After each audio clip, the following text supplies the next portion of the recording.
अमावस्या की रात के 4 दिन बाद की बात थी। रोहित, जो एक साधारण इवेंट मैनेजर था, रात के करीब 3 बजे लद्दाख के पास खारदुंगला की ओर जा रहा था। खारदुंगला दुनिया के सबसे ऊंचे मोटरेबल पास में से एक है और रोहित को वहां कुछ महत्वपूर्ण काम था।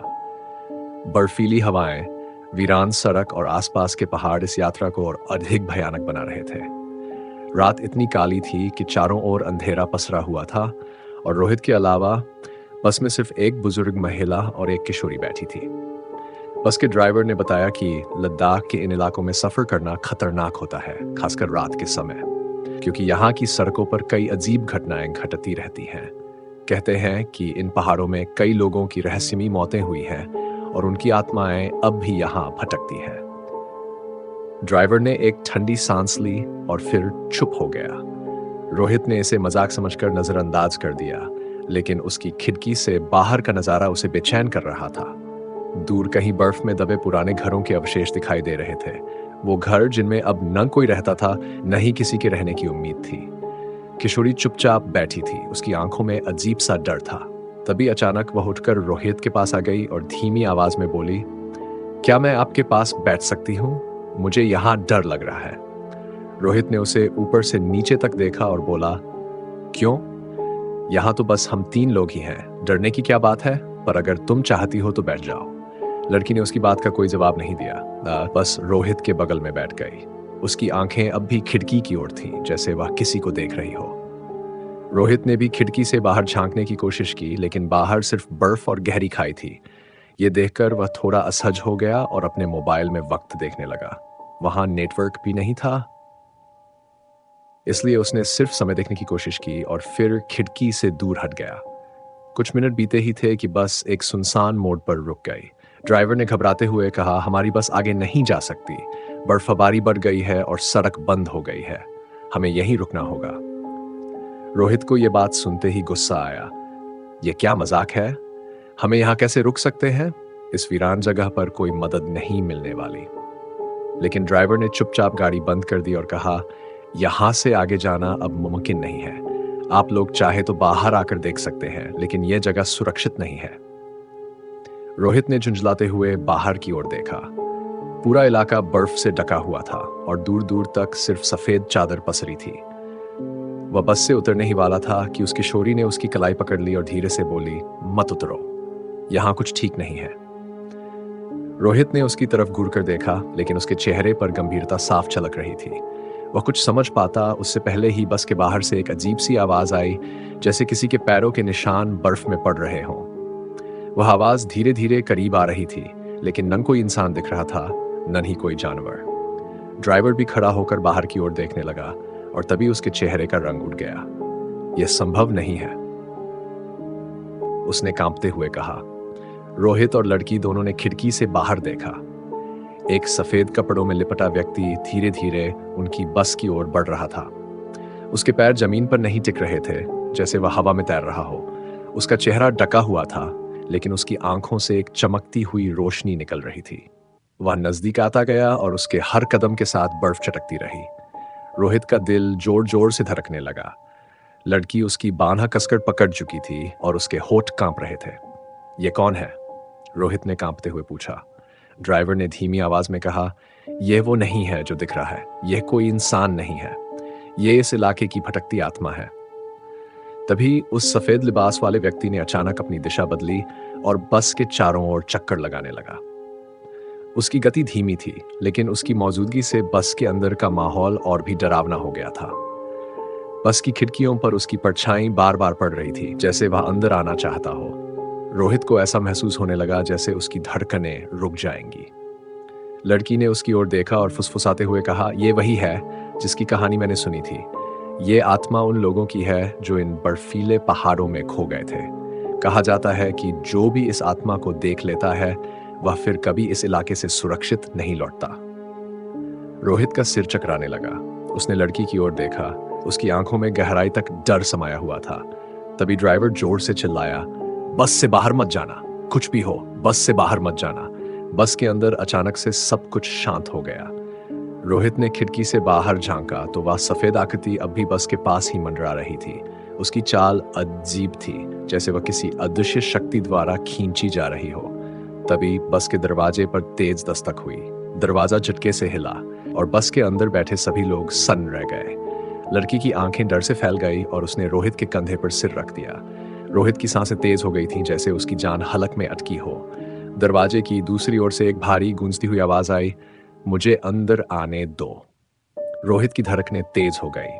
बस के दरवाजे पर फिर से जोर से दस्तक हुई और उस भारी आवाज ने फिर से कहा, मुझे अंदर आने दो। इस बार आवाज और भी गहरी और डरावनी हो गई थी, जैसे वह कोई इंसान न होकर कुछ और हो।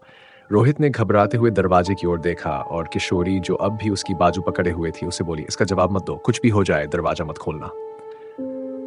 ड्राइवर, जो अब तक खामोश था, अचानक से बोला, यह वही है जिसने कई यात्रियों को अपनी चपेट में ले लिया है।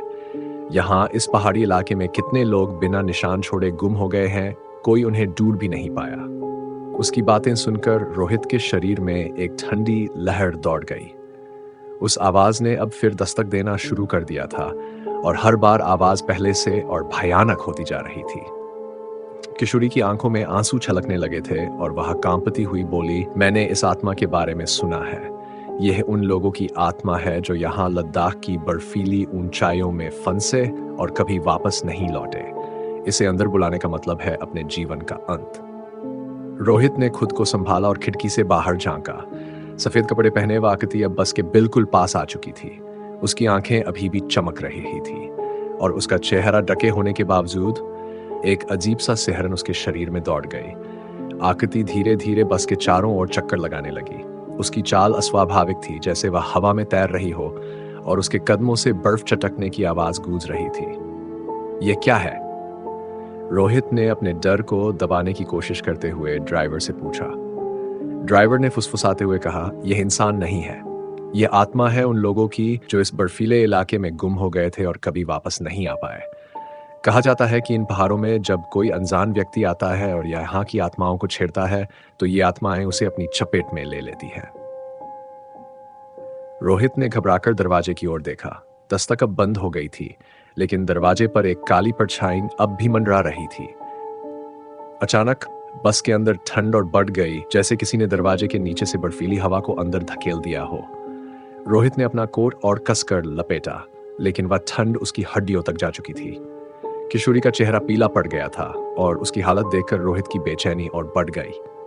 हम यहां से बाहर कैसे निकल सकते हैं? रोहित ने ड्राइवर से पूछा। उसकी आवाज में घबराहट साफ झलक रही थी। ड्राइवर ने जवाब दिया, यहां से बाहर निकलने का कोई रास्ता नहीं है जब तक यह आत्मा हमें छोड़ न दे। अगर हमने कोई गलती की तो यह हम सभी को खत्म कर देगी। रोहित ने घबराकर खिड़की की तरफ देखा, लेकिन इस बार उसे बाहर कुछ और दिखा। बर्फ पर कुछ लोगों के हल्के पदचिह्न दिखाई दे रहे थे जो सीधे बस की ओर बढ़ रहे थे, लेकिन उन पदचिह्नों के साथ कोई इंसान नहीं था। यह दृश्य और भी भयावह था। हर कदम की निशानी थी, लेकिन वहां कोई व्यक्ति नहीं था। तभी अचानक बस के दरवाजे पर फिर से जोरदार दस्तक हुई। इस बार यह दस्तक इतनी ताकतवर थी कि दरवाजा लगभग टूटने की कगार पर आ गया। दरवाजे के दूसरी ओर से वही आवाज गूंज रही थी, मुझे अंदर आने दो, मैं तुम्हारा दोस्त हूं। रोहित ने घबराकर अपनी जगह छोड़ दी और किशोरी को साथ लेकर पीछे की ओर हट गया। उसकी धड़कनें तेज हो रही थी और वह समझ नहीं पा रहा था कि इस स्थिति से कैसे निपटे। तभी एक और आवाज आई। इस बार वह बस के ऊपर से आ रही थी, जैसे कोई बस की छत पर चल रहा हो। यह क्या हो रहा है? रोहित ने खुद से बड़बड़ाया। उसकी आवाज कांप रही थी और उसके शरीर में ठंड से कंपकंपी होने लगी थी। वह महसूस कर सकता था कि कुछ भयानक उनके आसपास मंडरा रहा है, कुछ ऐसा जिसे वह समझ नहीं पा रहा था। अचानक किशोरी ने रोहित का हाथ कसकर पकड़ लिया और बोली, हम बस के अंदर सुरक्षित नहीं हैं, हमें यहां से भागना होगा, नहीं तो यह हमें भी अपने साथ ले जाएगा।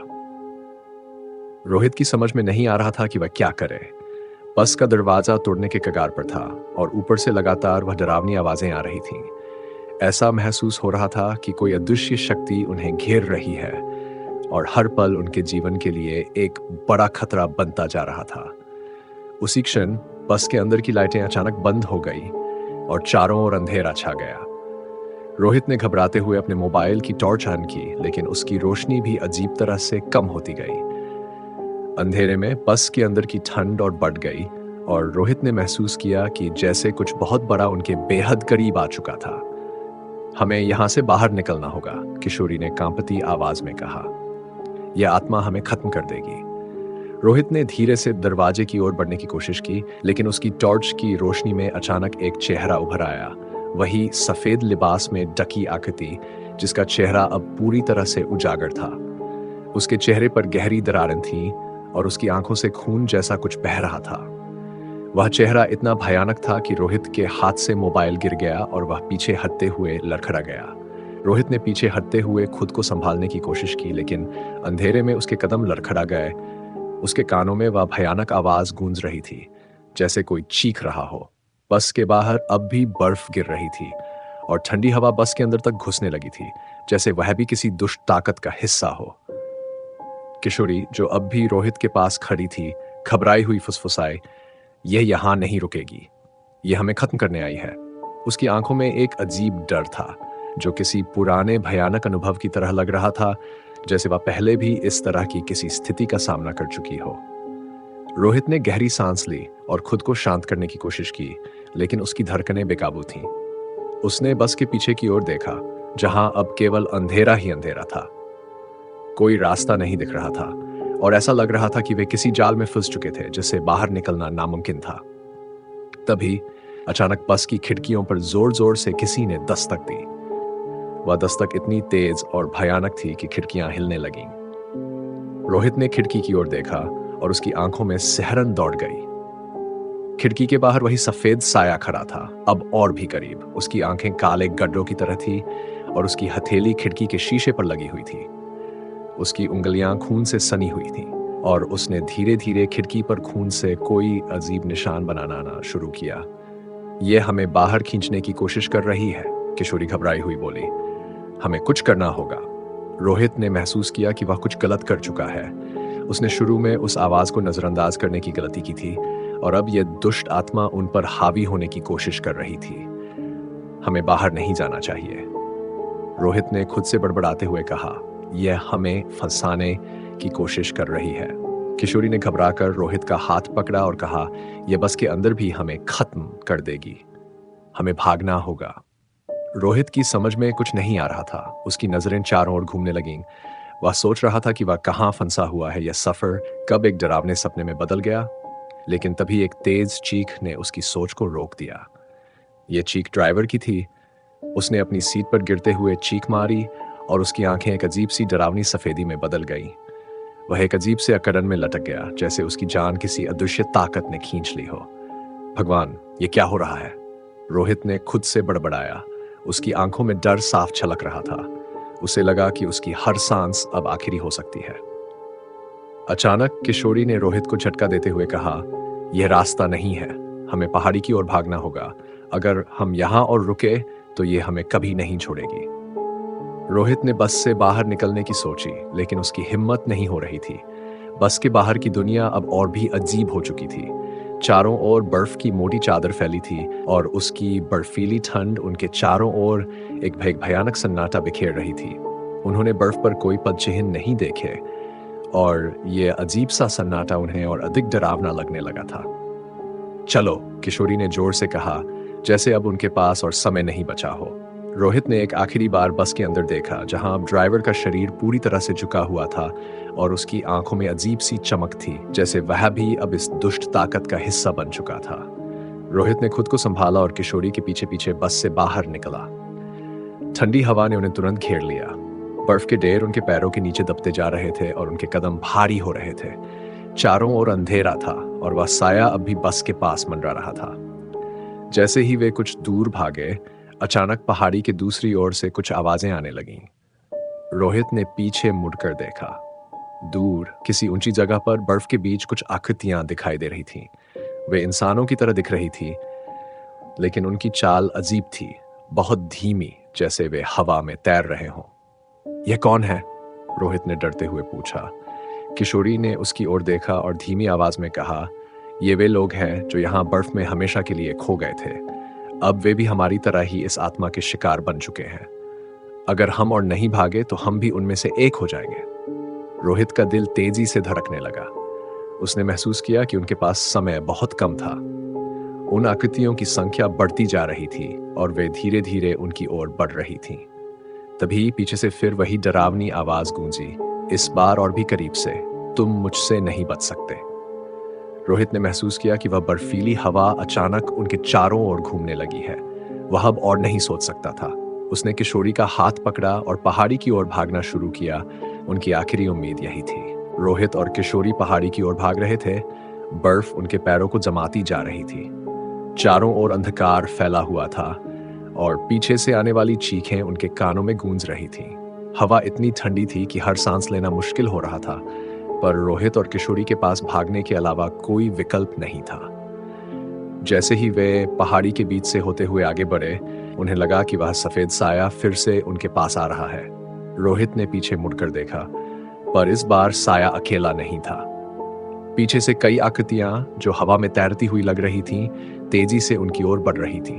उनके चेहरे विकृत थे और उनकी आंखों से अजीब सी सफेदी झलक रही थी, जैसे उनमें आत्मा का कोई अंश बाकी नहीं रहा हो। ये कौन है? रोहित ने घबराते हुए पूछा। किशोरी की सांसें फूल रही थीं, लेकिन उसने धीमे स्वर में कहा, ये वही लोग हैं जो पहले इस जगह पर आकर मारे गए थे। अब ये सब उस आत्मा के गुलाम बन चुके हैं। अगर हम यहां फंस गए तो हमारा अंजाम भी यही होगा। रोहित की धड़कनें तेज हो गई। वह जानता था कि अब उनके पास ज्यादा समय नहीं था। पहाड़ी का रास्ता बेहद खतरनाक था और हर कदम पर पांव फिसलने का खतरा था। लेकिन वे रुके तो उनका अंत निश्चित था। पीछे से आती हुई चीखें अब और भी तेज हो रही थी, जैसे कोई उनके बहुत करीब आ चुका हो। हवा में एक अजीब सी ठंडक थी जो केवल मौसम की नहीं बल्कि किसी अज्ञात भयानक ताकत की प्रतीत हो रही थी।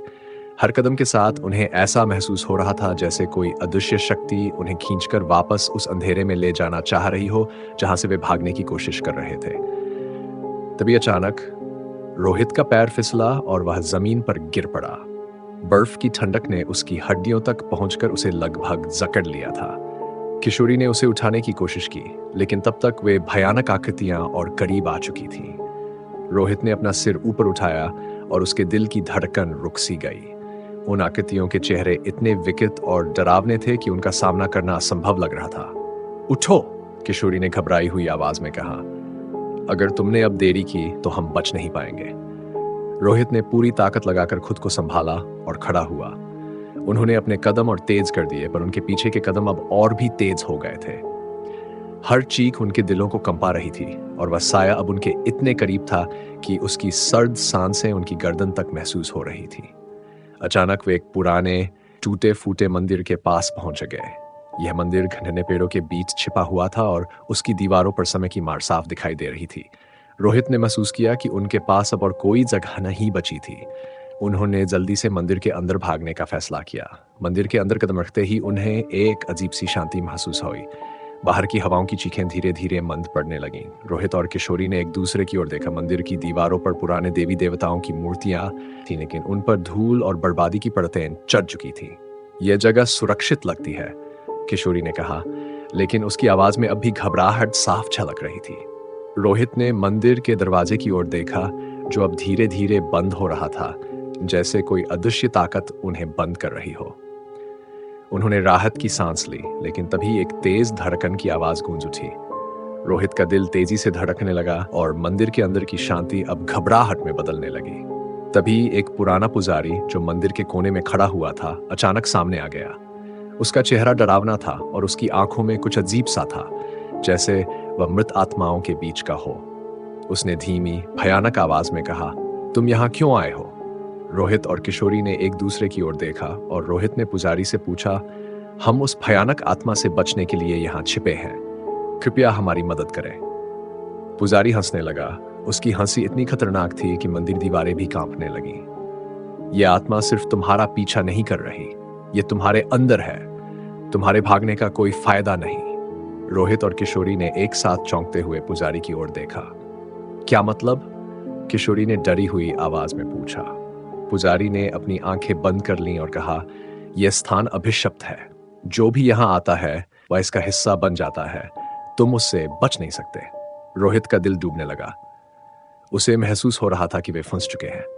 रोहित और किशोरी एक दूसरे की ओर घबराई नजरों से देख रहे थे। पुजारी की बातों ने उनके अंदर एक नई डर की लहर पैदा कर दी थी। यह एहसास कि वे अब उस अभिशपित जगह का हिस्सा बन चुके हैं, उनकी रूह तक को झकझोर गया। उन्होंने मंदिर के चारों ओर नजर दौड़ाई और हर कोना अब उन्हें और भी डरावना और अजनबी लगने लगा। पुजारी धीरे धीरे आगे बढ़ा। उसकी चाल में कुछ अस्वाभाविक सा था। उसकी आंखें चमक रही थीं और उसके होठों पर एक डरावनी मुस्कान खेल रही थी। वह बोला, तुम दोनों ने इस मंदिर की दहलीज पार कर दी है। अब तुम इससे बच नहीं सकते। यह स्थान तुम्हें अपने अंदर संभालेगा, धीरे धीरे। रोहित ने कांपते हुए पुजारी से पूछा, क्या कोई रास्ता है जिससे हम बच सकते हैं? हम इस अभिशाप से छुटकारा चाहते हैं। पुजारी हंसने लगा। उसकी हंसी की गूंज पूरे मंदिर में गूंज उठी। उसकी आवाज में एक अजीब सी भयानकता थी। बचने का केवल एक ही तरीका है, लेकिन उस रास्ते पर मौत का साया है। किशोरी ने डरते हुए कहा, क्या क्या हमें कुछ करना होगा? पुजारी ने कुछ देर चुप रहकर उन्हें घूरा, फिर धीमे स्वर में बोला, इस आत्मा से बचने का तरीका है, पर उसका सामना करने की हिम्मत हर किसी में नहीं होती। यह आत्मा तुम्हारी ही नहीं, बल्कि उन सभी की भी ताकत है जिन्होंने इस जगह को छोड़ने की कोशिश की। तुम्हें इसे पराजित करना होगा। रोहित ने हिम्मत जुटाकर पूछा, कैसे? पुजारी एक रहस्यमयी तरीके से मुस्कुराया और उसकी आंखों में एक भयानक चमक उभरी। वह धीरे धीरे मंदिर के एक कोने की ओर बढ़ा जहां एक पुरानी तख्ती रखी थी। उसने उसे उठाकर रोहित और किशोरी के सामने रखा। तख्ती पर अजीबोगरीब प्रतीक और शापित भाषा में कुछ लिखा हुआ था जो पढ़ना उनके लिए असंभव था। यह प्राचीन मंत्र है, पुजारी बोला। इस मंत्र को पढ़कर आत्मा को नियंत्रित किया जा सकता है, लेकिन अगर तुमने इसे गलत तरीके से पढ़ा तो यह आत्मा और भी शक्तिशाली हो जाएगी। तब तुम बच पाओगे, न ही तुम्हारी आत्मा। रोहित और किशोरी के सामने अब एक कठिनाई थी। वे उस मंत्र को पढ़ने की कोशिश कर सकते थे और आत्मा से लड़ सकते थे, या फिर वे भागने की कोशिश कर सकते थे, जो पुजारी के अनुसार असंभव था। दोनों के चेहरों पर डर और असमंजस साफ दिख रहा था। हमारे पास और कोई विकल्प नहीं है, रोहित ने कहा। हमें इसे आजमाना होगा। किशोरी की आंखों में भय था, लेकिन उसने धीरे से सिर हिला दिया, मानो कह रही हो कि उसे भी यही रास्ता सही लगता है। पुजारी ने उन्हें मंत्र की तरफ इशारा करते हुए कहा, ध्यान से पढ़ो, यह तुम्हारा आखिरी मौका हो सकता है। रोहित ने तख्ती उठाई और उसे ध्यान से पढ़ने लगा। उसकी आवाज कांप रही थी, लेकिन उसने कोशिश जारी रखी। जैसे जैसे वह मंत्र पढ़ता गया, मंदिर के अंदर अजीब सी हलचल होने लगी। दीवारें हिलने लगीं और एक अजीब सी हवा चारों ओर चलने लगी। अचानक वह साया जो बाहर पीछा कर रहा था, मंदिर के अंदर प्रवेश कर गया। उसकी उपस्थिति इतनी ठंडी और भयानक थी कि रोहित और किशोरी दोनों के रोंगटे खड़े हो गए। साया हवा में तैरता हुआ उनके पास आया और उसकी आंखें सीधे रोहित की ओर जमी हुई थीं।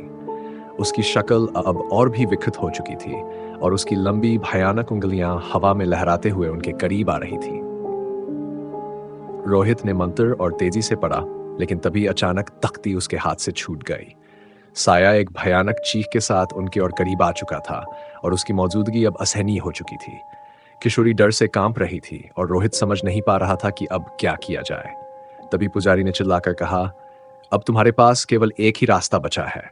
अगर तुम बचना चाहते हो तो उस आत्मा को अपनी सबसे बड़ी कमजोरी दिखानी होगी। रोहित ने चौंककर पुजारी की ओर देखा। मेरी कमजोरी? लेकिन कैसे? पुजारी ने कहा, तुम्हारी सबसे गहरी भावनाएं, सबसे बड़ा डर। अगर आत्मा उसे देखेगी तो वह कमजोर हो जाएगी। रोहित के चेहरे पर अब डर के साथ साथ उलझन भी थी।